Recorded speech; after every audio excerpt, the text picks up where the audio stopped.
रामपुर के लोकसभा उपचुनाव में समाजवादी पार्टी के कैंडिडेट आसिम राजा आज और पोलिंग वाले दिन निर्वाचन से जुड़े हुए अधिकारियों के सामने इंसाफ और चुनाव में पारदर्शिता की दुहाई देते रहे, लेकिन आखिरकार बीजेपी की जीत यहां पर हुई है। मेरे साथ समाजवादी पार्टी के नेता आजम खान साहब हैं।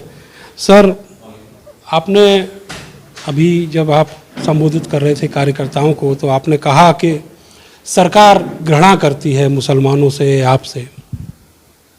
ये तो एक ऐसा सच है जिसके बारे में कुछ अगर कहूँ तो अपने मुंह पर थप्पड़ मारूंगा मैं।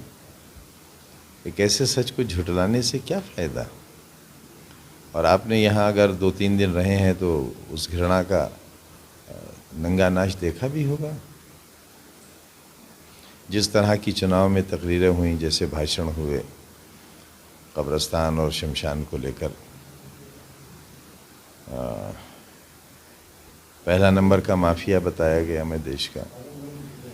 तो जब देश के गृह मंत्री की जानकारी ये है कि मैं पहले नंबर का माफिया हूँ, एक यूनिवर्सिटी का फाउंडर हूँ, स्कूलों का फाउंडर हूँ, एक गली में छोटे से घर में रहता हूँ, और ईडी मुझसे ये पूछती है कि विदेशों में कितने अकाउंट्स हैं आपके, मुझसे पूछती है कितनी कोठी बंगले हैं आपके, कितनी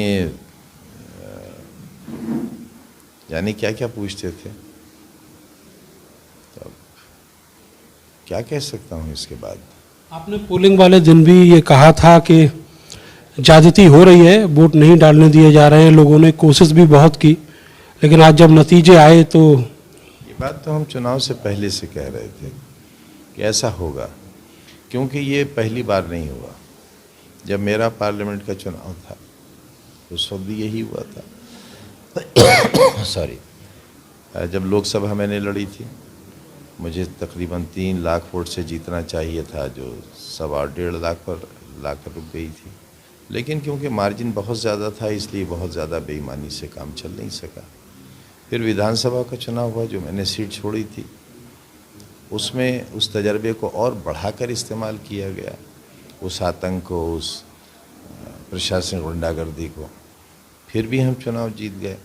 लिहाजा 2 चुनावों में जो उन्होंने तजर्बे किए थे आतंक के, उसकी डिग्री में इजाफा हुआ।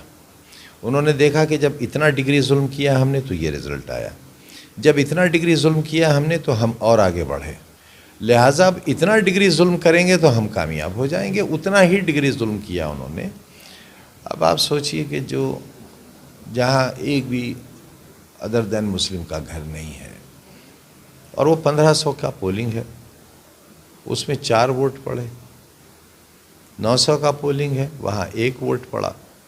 तो इससे आप क्या कहेंगे? लोगों की लापरवाही या आदम दिलचस्पी या आतंक।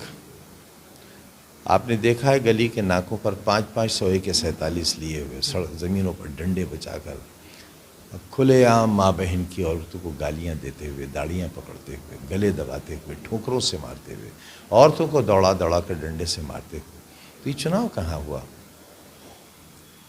ये चुनाव कहाँ है? इलेक्शन कमीशन के लिए एक चुनौती थी, मगर उन्होंने भी आंखों पर पट्टी बांध ली थी।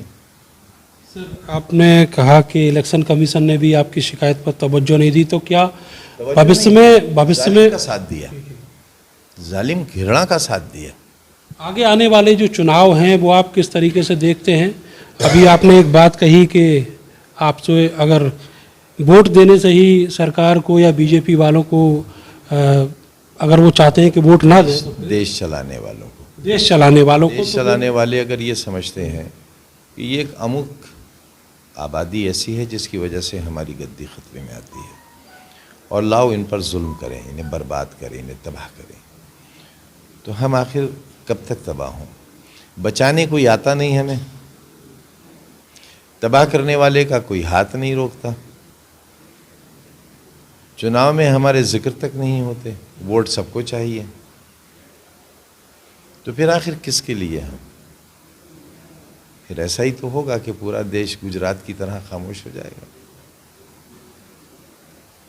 अभी आपने कहा कि अगर ऐसा है तो हमें केवल जीने के और जो बाकी 3 अधिकार हैं वो दे दिए जाएं और वोट का अधिकार हमसे ले लिया जाए।